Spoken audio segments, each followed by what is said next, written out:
2, 1. Just give me a moment. This is the fun part, to see if we've actually got it working and got the hack working. It says live on custom live streaming. So it does. It says it's live here too. Just give me a moment. Oh, look at that. It's working. Happy days. All righty. Good morning on a beautiful, overcast, windy, cold Auckland morning in New Zealand. Bianca Cook and Tony Ray. Morning. How are you guys? Morning. Yeah, good, thanks.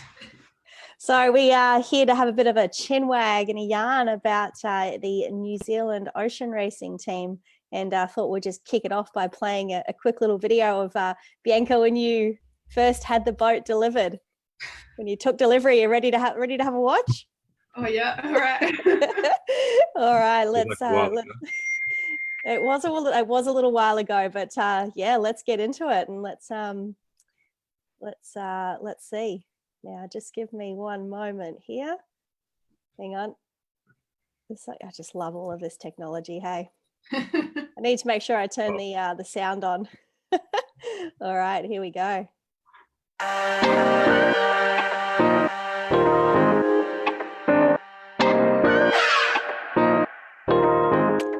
I'm from Southern Star, the manufacturer of the malt. That's the wrong video. And I couldn't see it anyway. It was a black screen. yeah, It's all right. Technical issues happen to us at the best of times. yeah. Tell you what, it's so much fun, isn't it? Yeah. And the thing is, though, I've still got something playing in my ear. Just give me a sec, guys. Oh my goodness, we're having all sorts of crazy issues this morning. I can't find where it is. That's all right. What sport have you taken up whilst in isolation, Trey? Oh my goodness, I have a video playing in my ear. Not a lot of sports, but it's mainly just been training in the garage, because obviously, and getting out a bit with doing a few bike rides, but nothing too can't really go into any decent tracks, obviously, with hence where we can't drive anywhere, so sort of keeping it local, but a few runs, and then just mainly just training in the garage and trying to make the most of it, really. Yeah. Hey, I got the right video now. Cool. You got to be careful what video you put on. Yeah, I'm just making sure it's definitely the right one. All right, here we go. And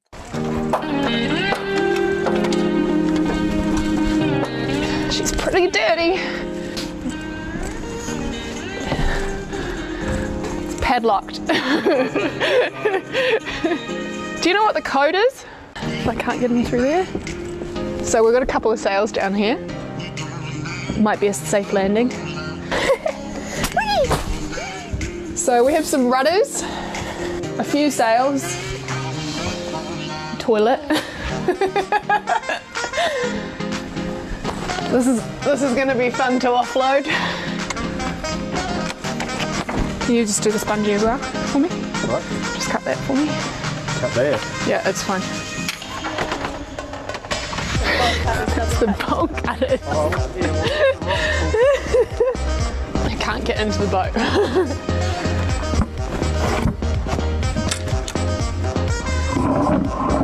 Oh my gosh, so weird.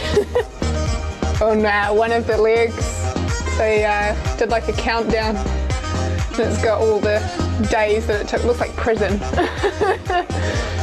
Wow, there's definitely some stuff in here. So when we went around Cape Horn, you can't quite see it, but so we wrote the date and everything on it. It's faded a bit now. I just can't believe how much stuff they managed to get inside the boat. I can't believe how good a nick it is in, actually. Also, it's kind of, all these memories just came flooding back. My good old friend, the pit.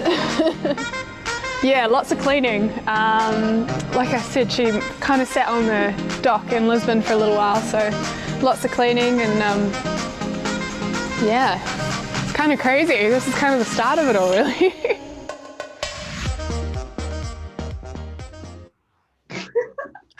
How many times can I say lots of cleaning? Lots of cleaning. Does that bring back a bit of emotional feeling? Yeah, for sure. I mean, so you guys kind of saw that video earlier this year, but the boat actually arrived probably September last year. And I remember kind of contacting, like sending Trey constant updates as I was following the boat that shipped it down here on marine traffic, and managed to, see these cameras from Auckland, and you could actually see the boat coming in, and I was sending screenshots to Trey and Briar, and I was so excited. And I must admit, the first time I saw the boat, I was like, wow, I can't believe this is actually happening. And yeah, I couldn't sleep that night. Got up pretty early and joined the team from Boat Haulage, and didn't help, but filmed the boat coming to the yard. And yeah, stepping on board for the first time was crazy, because when we finished the race in the Hark, we kind of all just kind of dispersed, and it was a bit emotional because you didn't really know when you were going to see each other again. But when I saw the boat again, I was like, wow, like, yeah, plenty of memories. And in that video, I mentioned that, they marked each day on the wall for each leg. Do not do that in isolation. Don't count the days. I swear it'll go a lot faster if you don't. But yeah, that's good advice. Yeah. Yeah. So is it like being reunited with an old friend? Yeah. Just without the people. Just without the people. At least it doesn't talk back. Yeah. Hey, there's been a couple of little questions that have come through just while I was mucking around trying to actually get that video through. Our mutual friend Georgia Schofield, who's also helping you guys out, and she's asked this for Trey. Trey, what's your favorite bit of home workout equipment? I'd have to say TRX. I agree.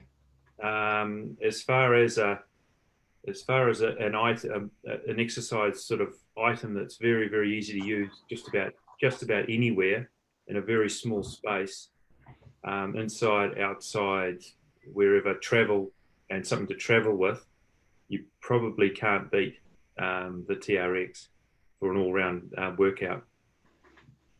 And I wouldn't leave home without that. Goes in my bag. Like, that'd be the first item that goes in my bag when I travel. So you sort of I feel safe when I know I've got that with me. Have you been doing daily workouts?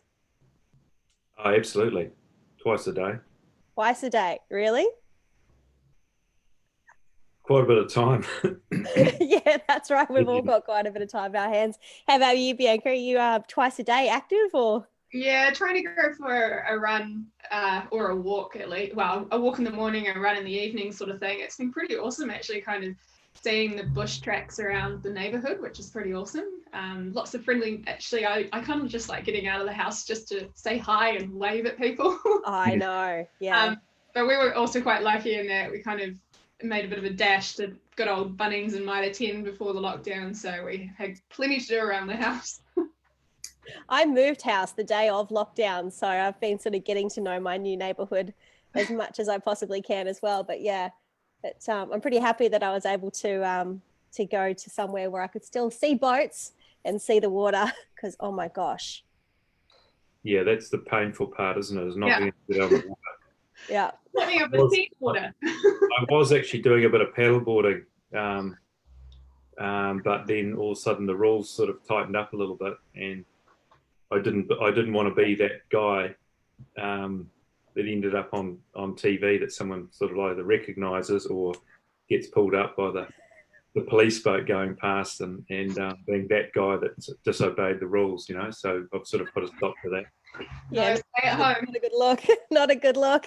Yeah. Hey, so someone you know quite well, Bianca, someone by the name of Paige, has asked, how can we do sailing workouts from home with stuff we find at home? Well, for those of you who don't know who Paige is, that's my sister. Yeah, it's actually quite a tricky one. I've been trying to figure out how to do that kind of myself. One thing that we kind of talked about at our house was trying to set up like a continuous rope and treating it like it's a furling line and like you're going hard on a furling line. I've seen some pretty interesting makeshift grinders online at the moment. But yeah, I mean, it is really hard. So I didn't unfortunately get all the gear to kind of get myself organized for a home workout. So I've just been kind of hitting the pavement. But Trey, you've probably got some better ideas on what people can do from home with regards to kind of sailing workouts. Yeah, I think the best with no equipment at all is pretty much just a mat and just doing a lot of body weight exercises, which if you go online there's a huge amount of them, different workouts and that sort of thing on purely just body weight exercises. So there's a lot of different apps and stuff like that that give you some really good workouts, because I think one of the big things is and I don't want to go into the whole workout discussion too much, but I think the big thing with most people is that they need something to follow. And if you've got whether it's whatever sort of app or workout plan, and that's why the Les Mills thing on TV, that's streamed live on TV all the time for free now, is so popular, because people need, if they're not motivated enough, they need something to follow, and they need someone to actually tell them what to do next. So standing in front of the TV and jumping up and down and doing what they say, for 40 minutes or whatever, it's most people find that quite easy to do. But otherwise, just follow a workout program on an app, and it'll go through whether it's press ups, star jumps, burpees, sit ups. So it goes depending on what body parts you're trying to work on, and there's just thousands of them to do, and they're all pretty good. So I'd recommend doing either downloading an app with a workout on it and just doing and just following a body weight exercise program, because you'll find that that'll get you going pretty quickly. So, I mean, while we sort of talk about fitness there, and I mean, it's a big part of what we do as sailing. Bianca, did you have to change the way, like before you actually did the race on Turn the Tide on Plastic, did you have to go through a rigorous training schedule to get your fitness up? Were you already at that fitness level, or what things did you kind of have to do or change to get ready for the race? Yeah, I think for me, I had kind of decided a year out from actually being selected that this was, I was going to make this happen. And so I had been going to the gym and working with a personal trainer and really just trying to get my upper body strength up. I also have kind of had an underlying back injury, so really trying to get my core strength and everything up and going for that. So I kind of got to the race probably at my kind of peak fitness. So I certainly was not up to, being as strong as, the likes of Liz Wardley. She is, honestly, I don't know where she gets her strength from. She's pretty incredible. But I also was one of the last person to kind of join the team as well. I joined, I think, a month before the start of the race. So I didn't have a huge amount of gym time with the team, but definitely upper body strength was something that was really important. And deadlifts, you've got to protect your back. So you really have to know how to do a deadlift properly, because that's pretty much what you're doing the whole time. When you're not actually trimming the sails, is you're actually trimming the weight of the boat. And when I say that, I mean like you're moving the stack, and you've got to be able to do a good deadlift to move the stack properly, because you just can't have injuries when you're sailing around. Yeah, I think generally, going on from that, I think generally for sailing and for that type of sailing, obviously when you get to the start of the race, you're not going to get fitter during the race. No. Go back, you pretty much either maintain or go backwards from there. But as far as I think general strength for any type of sailing, I'd rate the core fitness as probably right up there in the one area of looking after yourself as core fitness through any type of sailing that you do, because just about anything you do really comes back to looking after your back and that core strength, and then going from there really. Izzy, our friend Izzy Evers, has said, run out with the garden hose and power wind it back in. It's like a good jibe. That's not a bad idea. So people are definitely getting creative out there. So feel free, if you are listening, watching, to ask questions, and we'll try and get these guys to answer them. But obviously we're here to talk about the next ocean race for you guys. Well, for Bianca, you're on the boat, you're running the team, and Trey, your team manager as such. Is that a good way to describe? And I remember you saying, if I end up sailing on the boat, I haven't done my job properly. So how are you going with both of you guys? How are you going with getting those team positions filled? Well, you're right. Actually, I have said that, and I still, that is still my goal, because, for me, and we all know that this next edition of the race is, the whole idea of it is to try and bring in a new, the new generation of, or new wave of sailors. And whether they've done it, obviously you need experience on there, and you need a certain amount of crew, at least 3 that have done it before anyway. But I think that the whole idea is to get this new wave of sailors doing the race, and give them that opportunity to actually do the offshore sailing and do a around the world race. So for me to do it is, I feel like I'd just be taking up another spot that someone else can get that opportunity, and it's not the reason that I'm trying to make this happen, really. So it's not for me to do it. It's to try and get that new generation through, and sort of keep the pile going, really, with the amount of offshore yachties that we have in New Zealand. That's great. I mean, to have somebody like you, assisting getting a team going and out there, I think it's huge. I mean, you've done 5 of these things. You're on Steinlager too, 1 every leg in the Whitbread. So you've definitely made a name for yourself in the yachting world. But Bianca, for you in leading a team, and obviously we're not going to talk about who might be on the team, because that's still sort of very much under wraps. But what are you looking for both onshore and on the sailing team? I think it's really important to kind of really be a team player. I mean, it's not just about the sailors on a team. Yes, they're the ones that are actually going to be out there on the ocean, but it's also so important to have a really good shore crew backing you. I mean, it's awesome having Trey involved, who's kind of, he was one of the first person that I spoke to about this project. And it's really important to kind of have the backing from, other offshore sailors that have been really supportive of this campaign. In terms of what are we looking for with regards to crew, we're certainly looking for kind of, crew that aren't just sailors, have different skills, whether it's, they're interested in being medics, they're marine electricians, sail makers, riggers, boat builders. I think all those skills are really important, not just on the boat, but also on the shore crew. And then there's also other elements where, we're basically starting a business. So, we're looking at marketing and building content and with regards to like onboard reporters, we need content that's on shore, but also content on the boat. So with regards to that role, it's really looking at people that have got a broad kind of portfolio in both photography, videography, story writing. That's really important. But at the end of the day, it's really important that everyone is a team player, because this is a team sport. And, both myself and Trey want to do everything that we can do to get a New Zealand boat on the startling of the next ocean race.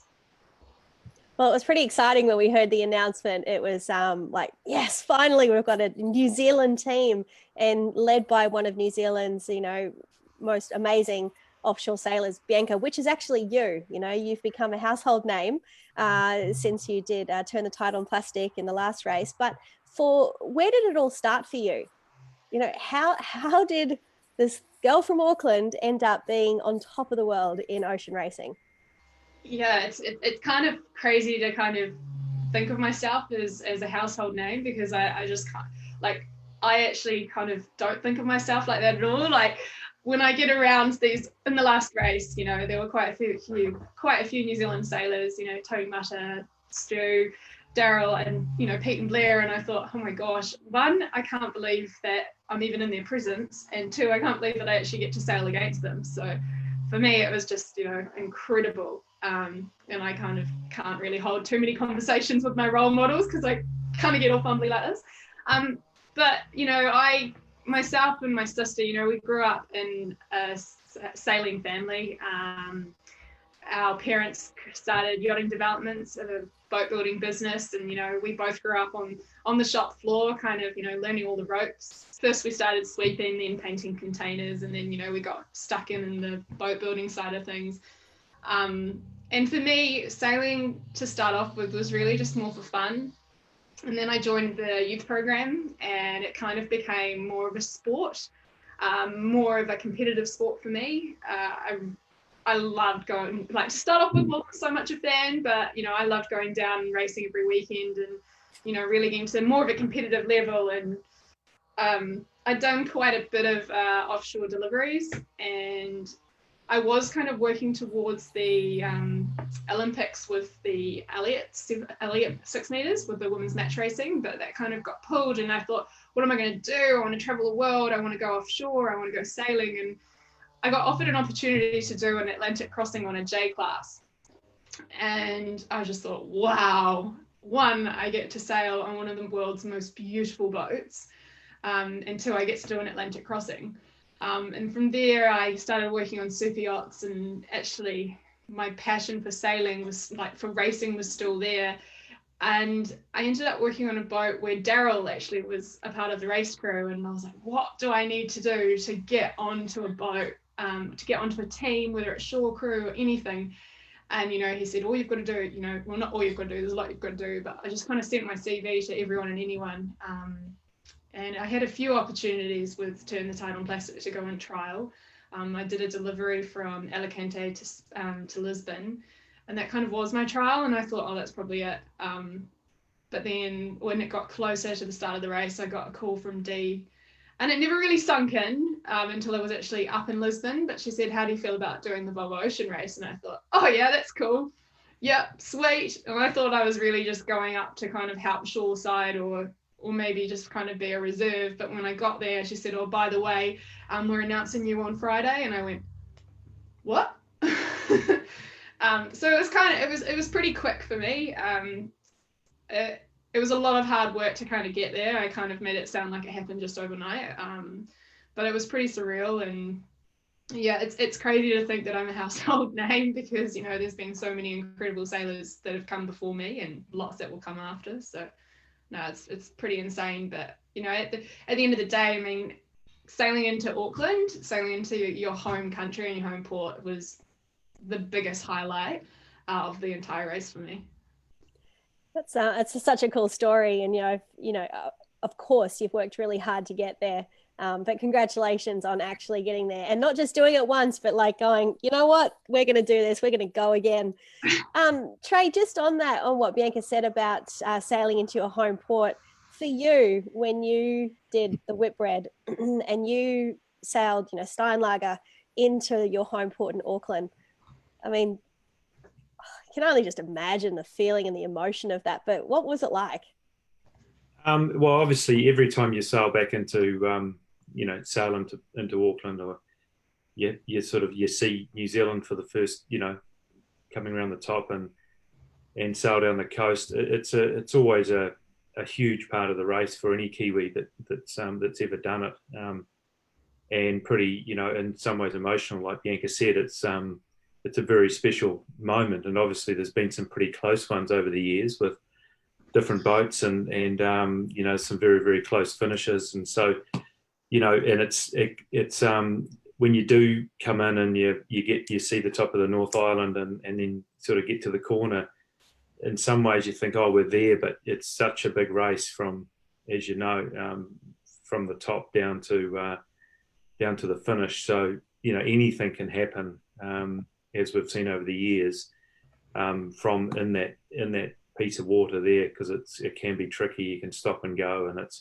there's been a lot of grey hairs kind of pop up over the parked up or whatever over those times. But it's always a very, very special time to come in, and I think, you know, it's probably one of the reasons that I want to see a New Zealand, you know, entry in this race, and to try and keep keep that going, because the backing and the support you get from Kiwis, as we've seen over the years, that come out on the water in the middle of the night at 3 o'clock in the morning. It's just, I mean, it's at any time of the day, really. It is mayhem, and it's and down at the viaduct, and it's the following is just incredible, because so many of the country just get behind the race, and has done for a long time. And they follow the race like it's their own, like it's their own boat. And I think that's what we want to recreate again, is that the country has their own boat to follow in whatever race it is, really. But especially for the round the world race, and it's no different to any other sport, knowing that you've got Kiwis at the Olympics, you've got following the America's Cup boat, the America's Cup team, whatever it is. They want to follow it. So, we want to make sure that it's, we can have a New Zealand team in this race and the next edition of the next following on editions of the race as well. So to give the Kiwis, that sort of experience of sailing not only around the world, but to sail into their hometown and have that massive following is very, very special. So how important was it to have Auckland as a stopover? And when it was finally announced, I know you were both pretty excited. I mean, how does that change what you guys are doing? I mean, how does that affect? Oh, it's everything. It's to be honest, it's everything, because we're obviously pretty biased. We just think, well, you can't have a race without an Auckland stopover. But as we know, in the commercial world now, that's not necessarily the case. It's just not how they just automatically think, just because we do. But for us to have a team, it was essential that we had a stopover in Auckland, but also to have a stopover in Auckland, it was essential we had a team. So we sort of worked together a little bit in that way, because one without the other is not ideal. And it's very hard to, it would be very hard to make it work without a team in the race, and vice versa. So, we're working, very closely with the stopover, and ongoing, obviously, with what's going on at the moment. It's made it very, very difficult, and it is going to be difficult. It always has been, but we just have to work around those, like any other business. We have to work around these obstacles and hurdles at the moment, and just see where it all goes. And at the moment, we have to kind of sit on our hands a little bit and put things, as in, a lot of other businesses sort of go into a bit of a holding pattern and just see where the whole thing ends up. But for sure, the stopover is a massive one for Auckland, and we all know that it's going to be a fantastic event, and in March next year, February, March next year, just like the Cup will be in 22. During the stopover, it will be a fantastic time down at the viaduct, like it always has been. So really looking forward to that part. I think that pretty much answers it. What do you reckon, Bianca? Yeah, I was like, well, he just took all the words out of my mouth. But no, I think it was all of the sailors that have done the race before. They love coming to New Zealand. They love the hospitality and they just love the fans, really. I mean, nothing gets you going like coming into New Zealand at 1 o'clock in the morning when it's gone from no wind and so painful, probably watching on the tracker as we got to the top of the North Island, then getting down to Auckland and it's 30 knots and you've got boats out at Tiri and following you in, and everyone really kind of gets behind it. So to have Auckland finally announced as a stopover was huge for us. We'd been waiting for it for a very long time, so when it was finally announced, it was awesome, and just kind of verified having a New Zealand team in the race. So no, I'm really looking forward to doing the race again and being able to sail into Auckland. And we're going to be so excited to actually see you guys arrive in Auckland as well. 100%. Hey, now we've got another little video to play, which was when Trey did an update on the team. So let's get ready to play that one. Make sure I've got the right video. Update, here we go.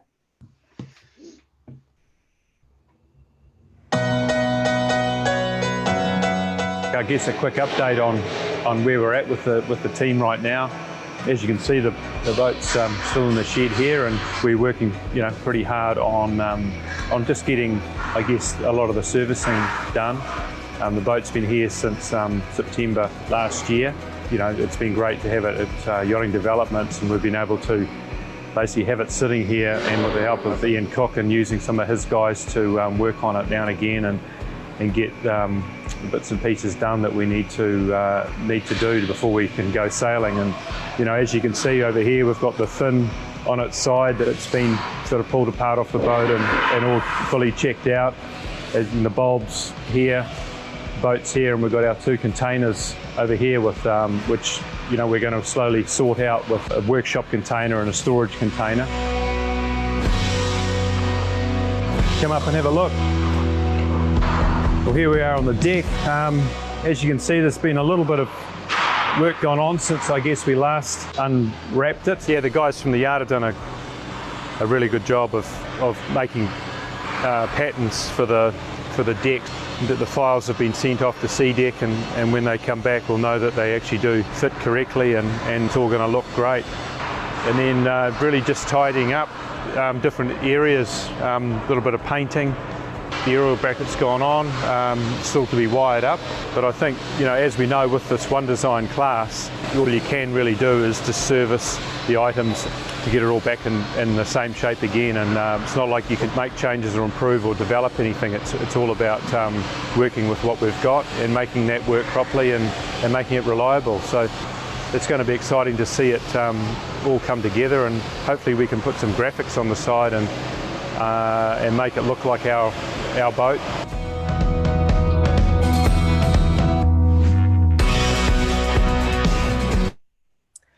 It's pretty good. Oh man, Well, I just like seeing all the guys there at the yard. Like they were working so hard to get the boat ready to go on the water, and it was kind of a bit of a kind of sad moment when the Sea Deck had arrived and Brendan was putting it down. He put 2 down, and then unfortunately we had to make the call, like all businesses around New Zealand, to kind of close our doors during this time, and just kind of had to walk away from the boat. But yeah, I mean, it's been awesome having all the guys at Yachting Developments working on the boat and working so hard to kind of get it all serviced so that we could soon, one day, hopefully, go into the water and go sailing. So we did actually have a question come through from Simon Turner, and he said, he's asked, how much has the current lockdown pushed out your time for getting the boat onto the water? I mean, it's a kind of an unknown really, but. Yeah, I mean, it's an unknown. We were actually due to launch the boat on the first day of lockdown. We were kind of, maybe wanting to put the boat in the water a little bit earlier than we probably were ready to, but we just wanted to go yachting, as everyone does. But I think now it's certainly had an effect on all businesses. And so, it certainly has pushed the timeline out a lot more. It is unknown. But we are, kind of doing everything we can behind the scenes to kind of keep the ball rolling, and doing everything that we can, maybe whilst we don't have access to the boat and whilst we can't go sailing. But yeah, no, don't worry. We're still doing all we can to try and make sure we've got a Kiwi boat on that start line. Fantastic. So, I mean, once the boat does go on the water, and say in a perfect world, we were able to start sailing, a little bit more towards the end of the year, what kind of events did you have in mind to take part in to sort of help you guys get ready for the start line? I think it's hard to say what, and unfortunately at the moment, we won't be going to those events. Obviously, Fiji was kind of going to be our first race that we saw as a great training opportunity, and the last time we had a New Zealand boat and the race was camper, and I know Trey, you guys sailed up there and then raced up there and basically turned around and sailed back.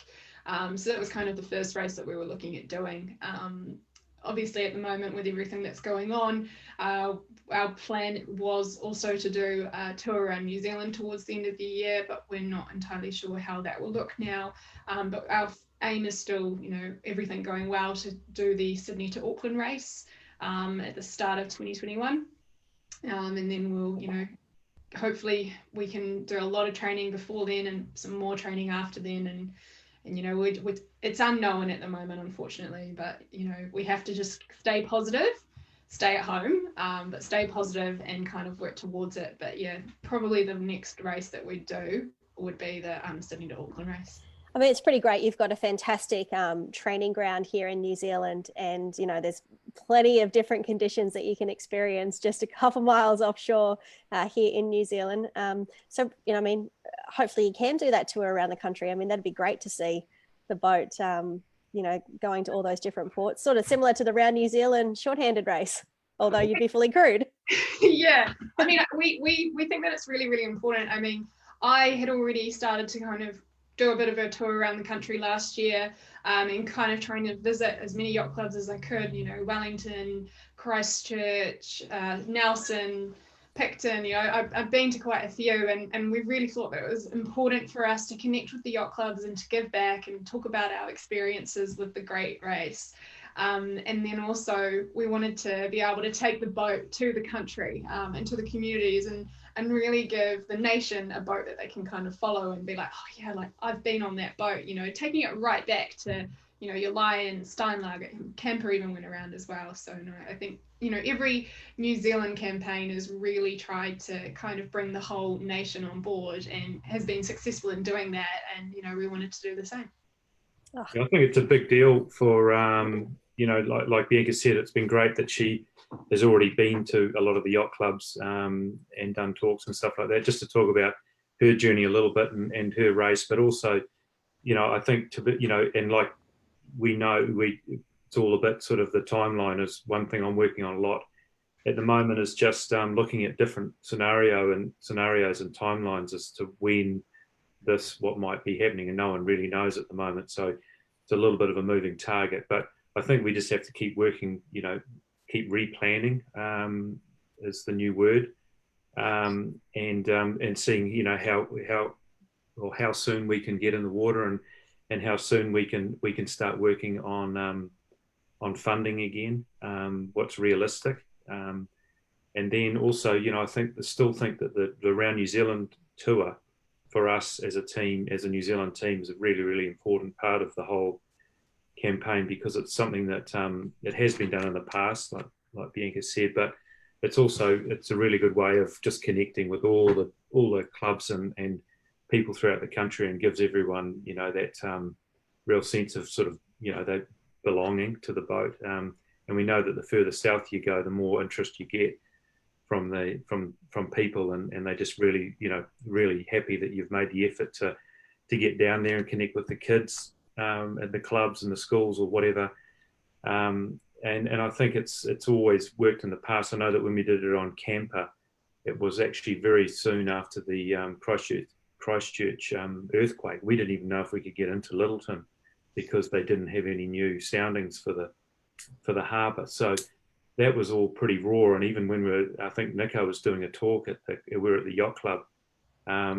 We thought a truck had driven into the side of the yacht club while he was talking, but it was actually just another small quake, which we all bloody leapt out of our seats, and everyone else from Christchurch just sat there and thought it was just another normal night. But so there's all these sort of things that have tested us over the years, and this is just another one that we're going through at the moment, and hopefully we can just keep chipping away and make it work, and obviously sort of compress our program a little bit. But yeah, very disappointing not to be able to do the Fiji race and those sort of ones coming up. But we just have to, you know, look at different ways and think outside the box a little bit and carry on. So you guys are actually an official entry into the next edition of the Ocean Race. Bianca, what can you tell us about the other teams that you might look to be lining up against? So with the next race, there's the two classes, the Imoca 60s and the Volvo 65s, which have already done 2 laps around the world, but they're one design, and that's the class that we've chosen to go with. So we've got the old Turn the Tide on plastic, and at the moment there's 8 boats. There can't be any more than 8 boats. We've got teams from Austria, Mexico, Lithuania, Poland. We've also got Portugal, Sweden, There's also there's more teams that are coming out. There's more teams than boats. So we also have Italian teams, Chinese teams. So it's interesting because even though there's only 8 boats, there's more teams than there are boats. So everyone is kind of waiting in the sideline, I guess you could say, to kind of get a boat if for some reason the current owners of the boats can't kind of get to the start line. So it's looking quite like a competitive fleet. Obviously, we know the 65s are competitive. They're one design, so it's going to be a very different race compared to the last race. It's going to be pretty awesome to kind of watch your Imokas foiling around. Also quite terrifying as well, I think. Yeah, I mean, there's some guys that I was sailing with in the last race and sailing against in the last race that are trying to put teams together, and it's exciting to see kind of different teams coming out of the pipeline. But it's also, I think, what's more exciting about it is this more focus on diversity, both in age and gender. So, getting those younger sailors through, having more females on the boat. And, it's a crew of 10, so it's going to be the same amount of crew that was on Turn the Tide on Plastic, plus an onboard reporter. This time around, the onboard reporters are actually a part of the crew. In the last race, if you'd followed it, you would have seen that the onboard reporters were actually a part of the ocean race. And I think we had about 6 or 7 different OBRs on our team. But having them a part of the team in this next race is really important because they'll be able to get quite a bit of different content again. And they actually are a part of the crew. I think that's one thing that the OBRs struggled with in the last race, was that they could never really kind of be a part of the crew as such. But yeah, no, I'm looking forward to kind of seeing how the teams look when we get to the start line. I mean, it's interesting, and having the 2 different divisions is going to be quite cool to kind of follow. Definitely. Although we know who we're going to be following. So where can we buy a supporters team shirt? Have we got those yet? We're wearing them. Yeah, we're wearing them. Yeah, I mean, it's all stuff that we're working on. We've been asked that quite a few times. We're just kind of, working on all those sorts of things right now. I mean, we want the whole country to be able to get behind us and support us, and it'd be awesome to have supporters clothing, but we're just not quite there yet. So I've just had another question come in from Richard Bicknell. Bianca, can you explain the mix of crew? Hi, Vicky. Yeah, so with the 2 different classes, you've got the Imoka 60s. Now with that class, you've got 5 crew. 1 must be a female, but there's no age restrictions on that. With the Volvo 65, you've got 10 crew. You have to have 3 people that have experienced and done the race before, a minimum of 3 females, 6 under 30, and 3 of those have to be under 26. So it's a bit confusing, but so yeah, that's the current criteria at the moment. So Trey's he reckons that there should be that, an over 60 rule, but we'll see. Yeah, for the last 2 legs. For the last 2 legs. Yeah. The victory legs, is that right? Just bringing it home. The last 2 legs, you've got to have someone over 60, yeah. So, I mean, Bianca, how and Trey, I mean, are people just sending you their sailing CVs to be considered for this? I mean, how's that working? Yeah, I mean, a couple of people have been sending us their CVs, and the first thing that we can, the only thing that we can kind of tell them at the moment is that, well, thank you so much for sending your CV. And the first piece of advice that I give everyone, if they haven't got it already, is, look at doing your Yachtmaster. It's minimum criteria for anyone that's under 30 to have their Yachtmaster. And I mean, now's the time to kind of do the theory. You can do it online, and every team's going to be looking for that. And then it's really just trying to upskill yourself in any kind of areas that you can. I know that at the moment there's quite a few online tutorials on expedition and navigation, and just trying to do anything that you can to kind of upskill yourself. But yeah, people have been sending us their CVs, but unfortunately at the moment there's not too much that we can do, but we really appreciate that. And more than happy for you guys to keep sending them, and when we do get to a point where we're finally on the water, we'll just, we'll see kind of where we can go to from there. So you're a New Zealand team. Are you going to be looking to fill your crew with all New Zealand sailors? I mean, that's certainly our ambition at the moment is to have a New Zealand team full of New Zealand sailors with New Zealand shore crew, but that's not, we'll just have to kind of say, I mean, if somebody comes out of the pipework and is an amazing sailor who we just can't, we can't say no to, then obviously we're going to consider them. I'm not saying that we're only going to trial New Zealand sailors, because at the end of the day, we do want to have a competitive team, and our ambition is to have a full New Zealand team, but we'll just have to see how that kind of works as we move forward. Kiwis are very, very open to welcoming international sailors in anyway. I mean, we'll always adopt them and make them our own, so it doesn't matter. Yeah, try and the Kiwi accent. I think the biggest trick around that, and we know that we've got a huge amount of talent in New Zealand, and right through through the sailing, through the whole age group and all classes and that sort of thing. I mean, the talent is amazing, and so we need to try and tap into that. And also, like Bianca said, we've got we do have a bunch of CVs, and we do have a lot of people approaching us. And I think the big thing for us is to keep them updated with what's happening now that this is, we all know we're in sort of a lockdown, and it's a bit of a strange time. So for us, just to try and keep everyone updated as to, where we're at, or, where we think we're going to be at over the next few months, and go from there. But, one of the things I think has made it harder, and to fit around, when we say maybe just Kiwi crews, is this age criteria. And so there's a lot of people, as you know, and we'd all know someone that would be just perfect for that role, but their birth, the day they were born, they don't quite make that under 30. They're within a month or so of being either an under 26 or an under 30. So all of a sudden they jump into an over 30.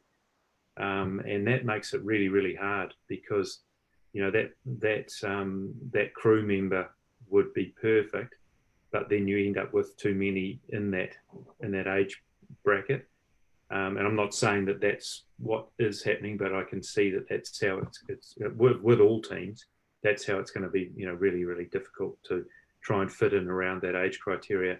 On the 30th of June, to be under 26, for instance, on the 30th of June, when the race finishes, not when the race starts.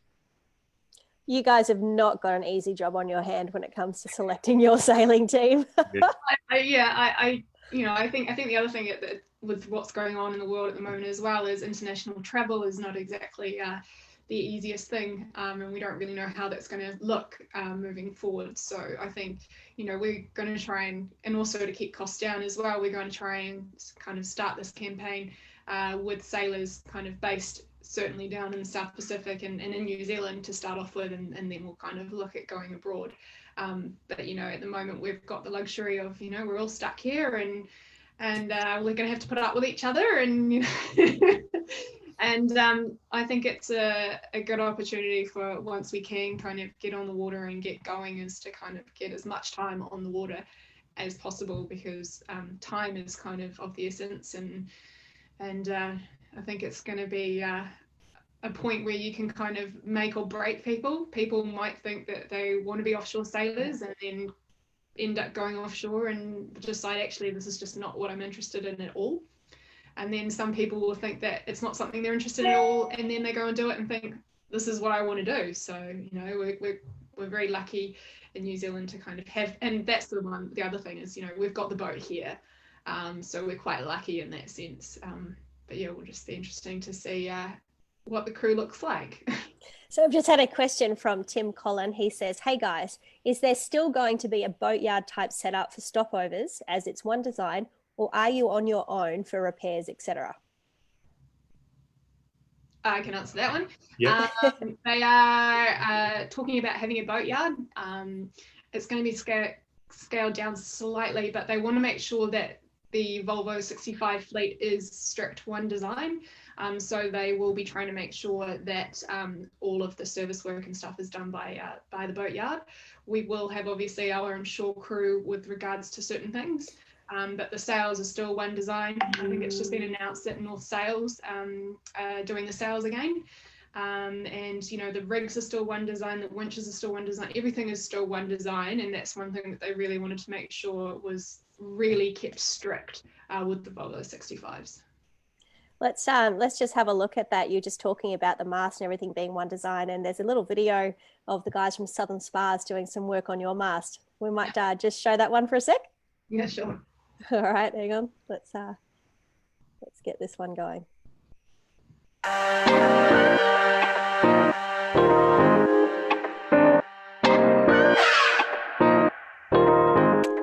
I'm from Southern Spars, the manufacturer of the mast, and I'm going over and ultrasounding the whole mast and looking for any defects from service, anywhere that the laminates become overstressed and delaminated. Basically, I pulse the sound wave through and look at the response signal.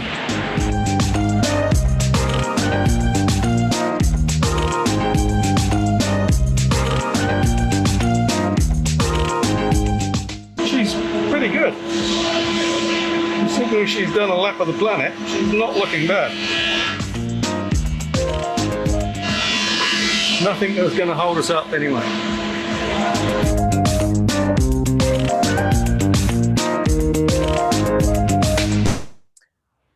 Must have been pretty good to get a report that she's pretty good considering she's done a lap of the planet.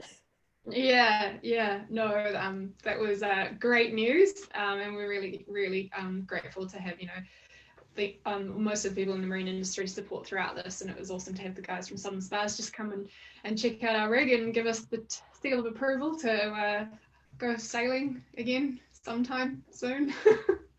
Yeah, I think the you know, obviously the goal for the whole fleet is to be able to send the boats off, and you know, we you know, hope to plan to do quite a few miles on the boat before we even get to you know, ship back to Alicante next May sometime.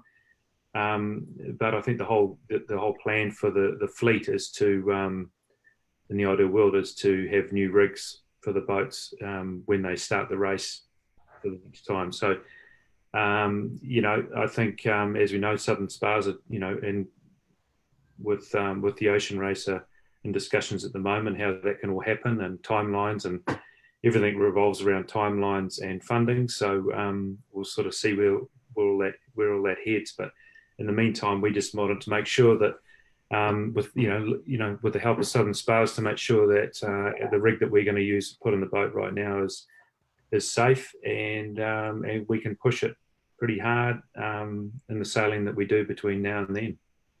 Nice one. Hey, another well-known Kiwi yachty, Mark Orams, has just asked a really good question. Given the one design restriction, weather routing and decisions based on data you receive from various models is a critical issue. What systems do you plan to use, and who will make these decisions on board? Trust him to ask such an in-depth question. Yeah. Go on, Bianca, you can. Sorry, you answer this one, Trey. I got distracted by something walking past the window. Sorry. All right, Trey, you answer this one. Obviously the weather, that all the boats in the fleet get the same weather, and so it's a matter of the same models, I should say. So it's a matter of the navigators and the team deciding what you do and decipher that weather that you get. And so it's not like you can sort of use your own weather person. You can before to look at weather models before the race and before the start and that sort of thing. But as far as being on the boat during the race, you all get the same models that you can work from, and it's how you decipher that and use it to your best ability, really. I hope that answers your question, Marco. Leith Simpson has asked, do any of you know how long Southern Spas have been doing that sort of ultrasonic non-destructive testing, and is it well proven? Oh, it's been I mean, it's been.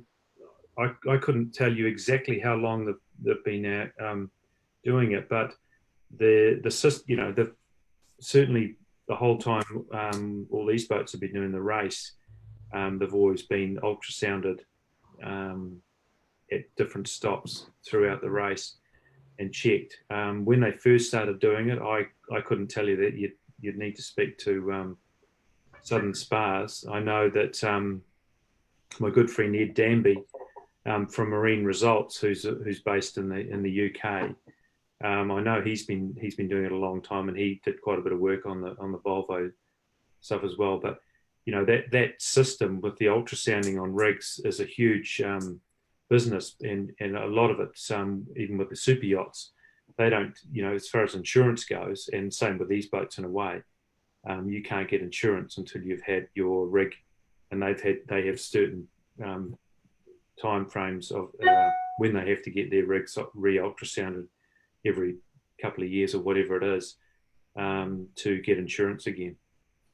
So you mentioned though, at each stopover, like the rigs come out and they get these kinds of checks at each stopover? Not at every stopover, no. They'll choose what stopovers, and obviously Auckland will be that's kind of a bit of a halfway point.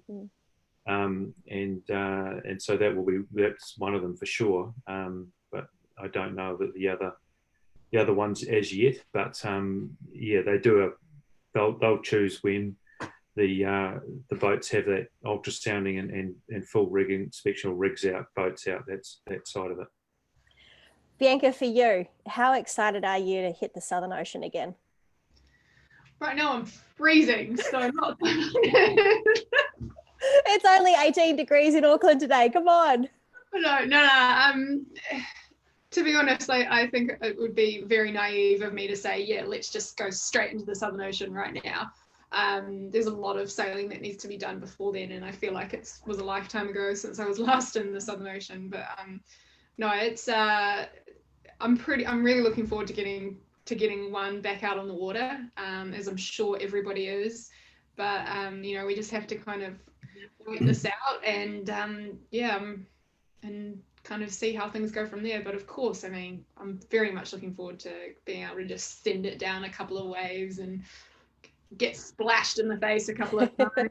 No, I mean, I think it's the hard work that you put into it that's more the reward, you know. I mean, having a team that you sail around the world with is pretty unique, and you know, the rewards out of that is being able to cross the finish line at the end. But you know, we just all have to wait this out and see how it all looks when we come out the other side of it. So what sailing for you guys, whilst the boat's been in the shed, what other sailing do you do to keep yourself busy? I must admit, I haven't been doing a huge amount of sailing. I've been kind of trying to concentrate a lot on the campaign, but I was extremely lucky in that, you know, I started this year off, did the Cow Wow New Year's Day race on my old man's boat Ranger, which is a classic. I absolutely love sailing in the classic fleet, and also did the classic regatta this year on another boat in Asmara, which was it's just awesome to be out there on the water and, you know, sailing with your mates. And I was really lucky. I got to sail on Kia Kaha and did Bay Week, which was awesome. Was a bit rusty, but you know, kind of just getting back into the swing of things. And also did Millennium Cup on Sassafras. Maharangi weekend on Rafferty, again another classic. I love sailing the classics here in Auckland. It's just so much fun. They're just such beautiful boats. But we saw you out there at the Maharangi Regatta, where we were there with our little fleet of M class, mixing it up and breaking all the rules. Well, I don't know if we were. Yeah, you guys were. We were. The M classes were definitely breaking the rules. I think, well, the suggestion was no extras, and we went, yeah, no, that's not going to happen. Speakers up. I mean, where else in the world do you come around the bottom mark and there's a guy on his cruising boat playing the saxophone for the entire fleet as you come around the mark? I know, it was incredible. It was such a cool regatta. There has to be over 1,000 boats in there, in that harbour. Yeah, I mean, there's so many boats, so many classic boats, and if it's not a regatta you've ever done, you have to put it on your bucket list because it's just awesome. So that's the Maharangi Classic Regatta. Yeah, Classic Boat Regatta. Yeah, Maharangi Classic Boat Regatta. It's just so much fun. There's no extras, but Paige and I were on Rafferty and we were doing the main, and let me tell you, that is a hard boat to do the main on. It's an old gaff rig, so you know it's just block and tackle, and there's a lot of rope. But no, I mean, to be honest, the ladies sailing at the Royal New Zealand Yacht Squadron on Tuesday nights. I mean, it's been quite a long time since I've done that sailing, but I've just come back into it, and the MRX fleet it's so competitive and so much fun. And I just, we're so lucky here in New Zealand to have all these yacht clubs that have all this sailing. And I know that at the moment we can't go sailing, and a lot of yacht clubs are trying to do everything that they can to kind of, get through this tough period. And I think anything that anyone can do to support those local yacht clubs at the moment is so important. And hopefully not too far in the distant future, we'll be out there sailing on the water again soon. Absolutely. I can't wait. And Trey, you're sailing? What have you, I mean, I know a couple of years ago you did the World Masters game with your old man Murray on a Weta, two-handed. Yeah. I must say that was as far as sort of sailing with Dad goes, that's probably the highlight of. That's the best thing we have done for a long time. And we sort of started off as a bit of a, let's just get a Weta and do the games for a bit of fun. It's not, we'll just sail around. It's not that big a deal. But after we've been out about 3 times, all of a sudden it was like, actually we need to go and practice. And then all of a sudden, we got a bit more serious. Then the McDowell brothers came on board as well and got a boat. And it's like, okay, well now it's the fun side of it disappeared a little bit. This is actually going to be a competitive. We need to put some time in here. So it was really it was a fantastic event. So well run, and Dad just didn't want it to stop. He just wanted the regatta to sort of keep going for the rest of the year, I think. But it was a really fun regatta, being up there at Tor Bay. Yeah, and I mean, he probably, I don't know if he enjoyed me yelling at him all day long and telling him to start hiking a bit more after telling him he didn't need to hike, and just to sort of stay on the boat and be safe, to just hike as hard as you can. And for an 80-year-old, he didn't go too bad. I must say he was pretty good. But just going back to what Bianca was saying about that regatta, it is a fantastic event. The classic event, but also with the yacht club thing, I think it's now more than ever. We all keep going, we want to go back sailing and that sort of thing. And obviously my sailing stopped because my sailing is offshore, is overseas. So when you can't fly anywhere, we don't sail. So with the TPs and the 72s and that sort of thing, nothing happens. But I think now more than ever, with all the clubs are struggling. So I think it's more so now than it has ever been before, that the clubs really need to start working together a lot more and sort of help each other out, whether it be at events or boats, or personnel, or committee boats or rubber boats, or setting up courses and combining with events and that sort of thing to try and cut costs and help things along. So I think that's going to be a big part of a lot of clubs surviving, and I hope it can, and I hope somehow we can help out the different clubs, and maybe part of that around New Zealand tour that we do. We'd like to sort of try and help a lot of the clubs and put back into somehow fundraising at the different clubs as we move around the country. That would be awesome. That's fantastic. I mean, yeah. I know that Bianca and I, we're both heavily involved with, particular yacht clubs here in New Zealand, and everybody is struggling, and we're all just trying to do our bit to help keep these clubs going post-lockdown, so I know that there's been a yacht clubs that have kind of done a bit of an early call for membership renewals and things like that. So I think if anyone is in a position to be able to, sort their membership fees out a little bit earlier than what they normally would, or pay a deposit on their membership, all of that just goes to help keep yacht clubs going during this very difficult time, especially those yacht clubs that do actually have staff as well. There's a lot of clubs in New Zealand that are run on volunteers, but there's also a lot of yacht clubs that do have staff as well. So hopefully we can keep those all going and we can get back out there doing what we love. But look, there's Claudia Pierce has just asked, what's both your favorite pastimes getting through lockdown? I must admit, I have started reading, actually having the time to read. I spent way too much time in the early days of the lockdown on Netflix and on my phone. And now I've started to read old Whitbread books, which is quite cool. I'm just reading Digby Taylor's Outward Bound at the moment. And also actually, I think the most thing that I'm enjoying is actually just kind of trying to stay connected with people, and that's just not by messages and emails. It's actually just kind of picking up the phone and calling people. I think I got so caught up just before the lockdown and trying to do everything I could to kind of make this campaign happen that I wasn't spending enough time kind of connecting with my friends and my family and just picking up the phone and talking to people. So it's been that's probably been the highlight of my lockdown, is actually just picking up the phone and having conversations with people and kind of touching base with friends that I haven't spoken to in ages. So I'm definitely enjoying that, and also lots of house projects.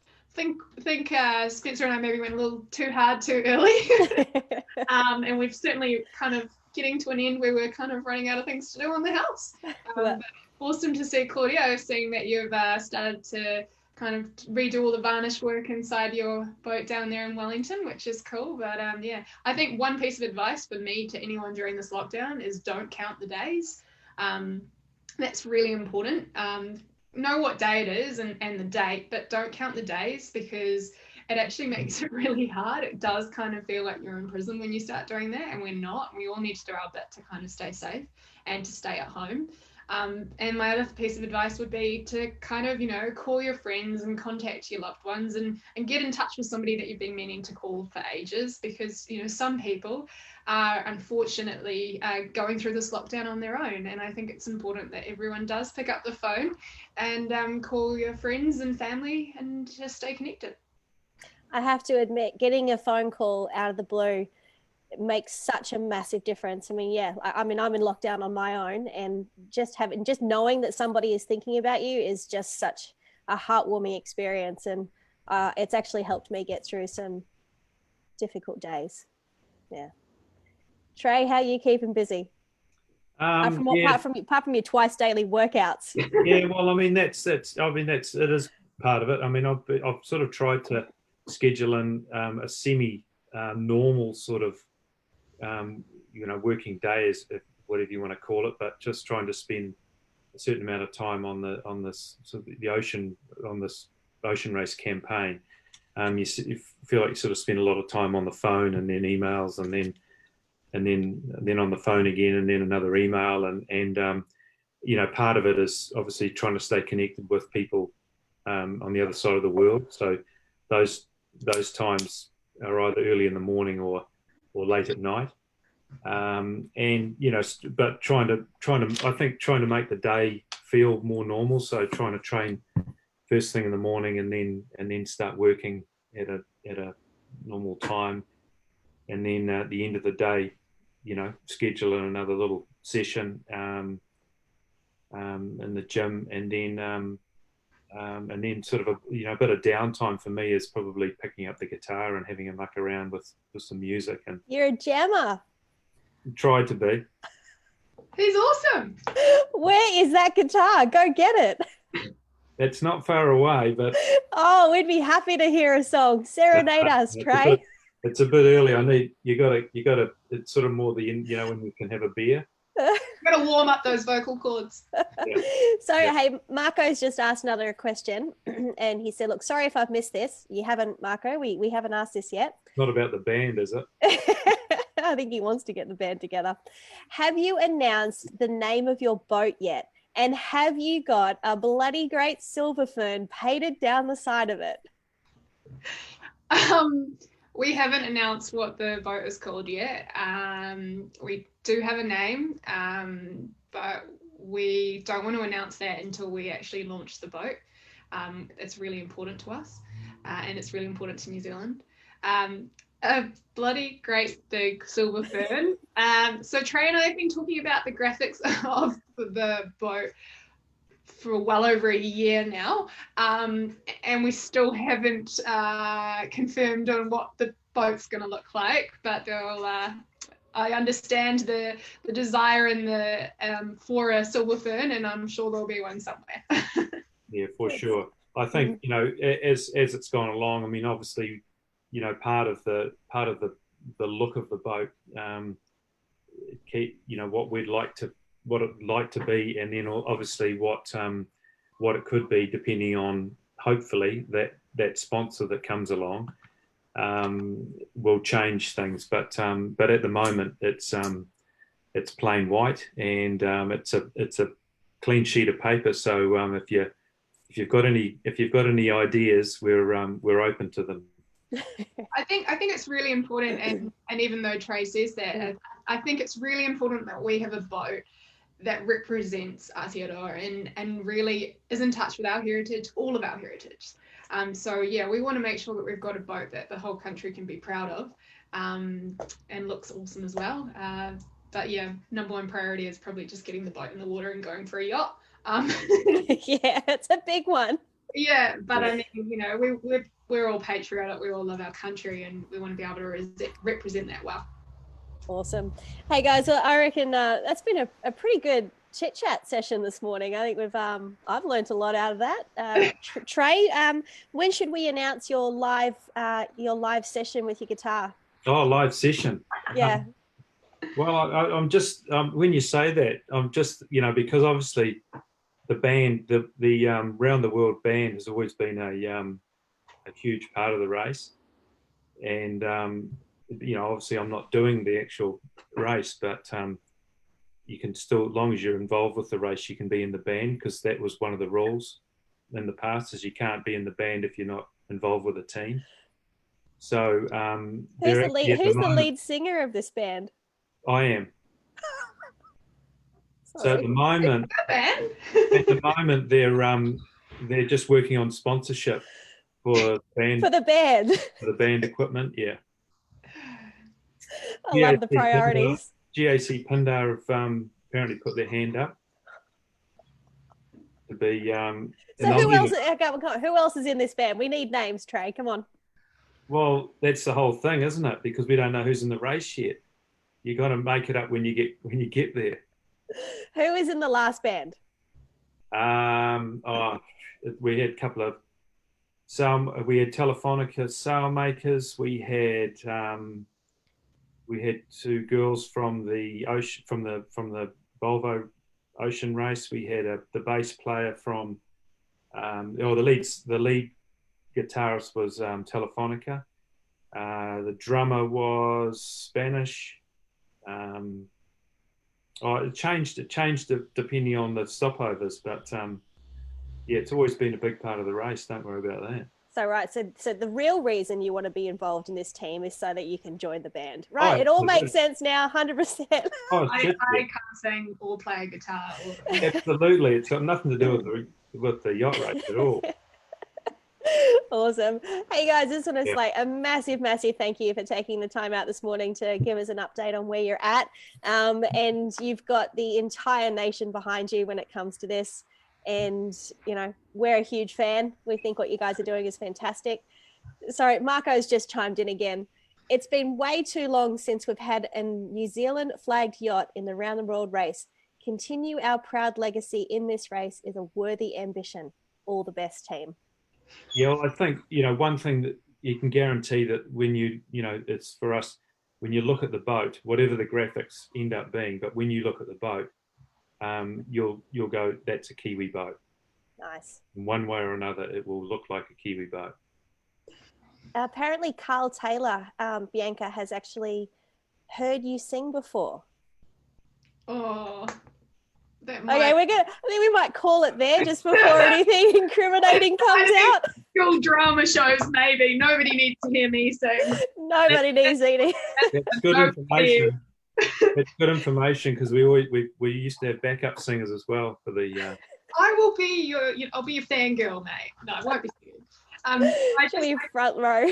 yeah. I just want to say thank you so much to everyone for listening, and I know that this is really uncertain times, but please just stay at home, stay positive, stay active, don't count the days, and call the person that you've been meaning to call. It's really great advice. Well done, Bianca. Yeah, Trey? thanks again for the support, Sue Ellen, and look forward to talking again soon. Eh? No worries at all. Hope you have a good workout this afternoon, both vocally and physically. Right. And Bianca, I hope you enjoy reading that book of yours. Yeah. And yeah, everyone stay at home, stay safe, and we'll get out of this before we know it. And hopefully, if we all do the right thing, we'll be able to get some sort of normal back into our lives. But guys, thank you so much for tuning in. And so we're up next with our next live interview is tomorrow night, 16th of April at 8 p.m. with Olympic silver medalist in the 49er, Alex Maloney and Molly Meach. And I'm really super excited to talk to those two outstanding young women. And then we've got more coming as well. So we've got more interviews lined up right into next week as well. So guys, thank you so much. For everybody who is still there watching, make sure you go and follow the New Zealand Ocean Racing team on Facebook, Instagram, YouTube. Go and check them out, and let's get behind our New Zealand team. Thanks, guys. Thanks, We'll see Sue you Ellen. again. Take See care. ya. See ya. Bye, everybody. Yeah.